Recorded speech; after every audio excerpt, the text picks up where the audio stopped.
My story's title is They Took My Baby and Said She Died. 22 years later, she walked into my office asking for a job. The birth certificate she carried had my signature. And my life has never been the same since that day. Credit for this story goes to Rosie World CRN. Jos, Nigeria. I was 17. Bright. Naive. In love with a boy who swore he'd never leave. His name was Victor.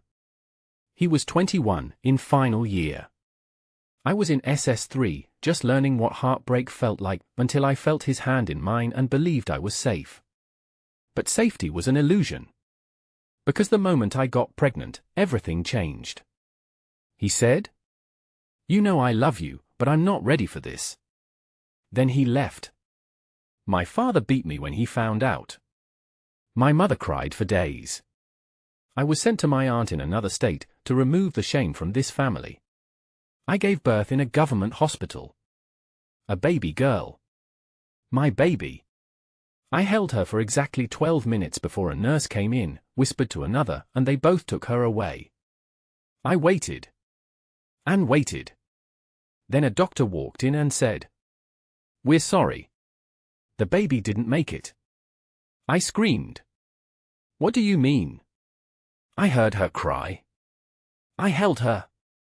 But no one answered. They just handed me a white cloth and told me to let go. For 22 years, I believed my daughter was dead. I buried her in my heart. But her face never left me. Every year, on her supposed birthday, I lit a candle. And every time I heard a child cry in the market, my soul shivered. Fast forward, 2024. Abuja. I'm now 39. Married. Mother to 2 boys. And the CEO of a growing HR firm. That Monday, my secretary walked in and said, "Ma, one of the applicants just arrived. She looks exactly like you."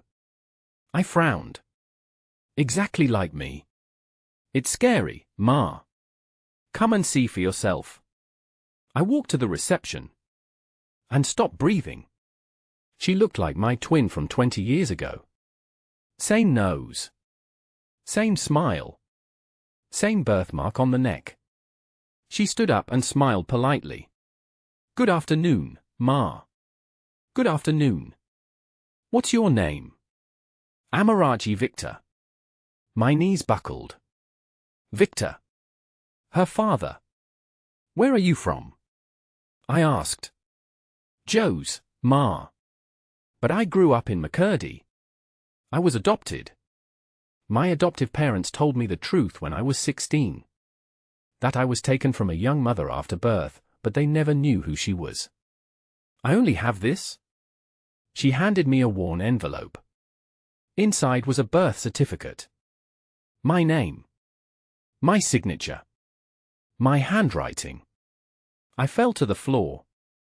She helped me up.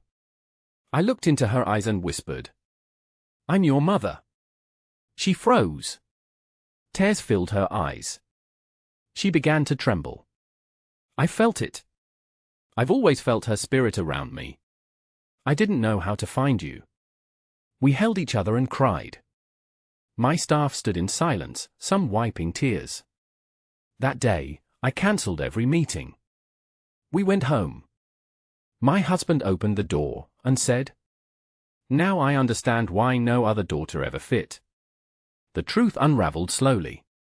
Back in 2002, a syndicate in that hospital sold babies from young, unmarried mothers to wealthy families struggling with infertility. The records were erased. Doctors bribed. Files destroyed. I was told she died.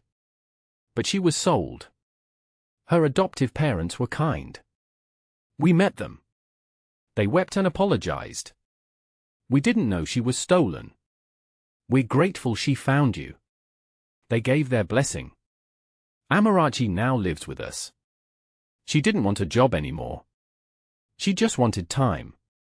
We talk every night. We're learning each other slowly. She calls me Mummy. And every time I hear it, I remember that 12-minute moment in the hospital.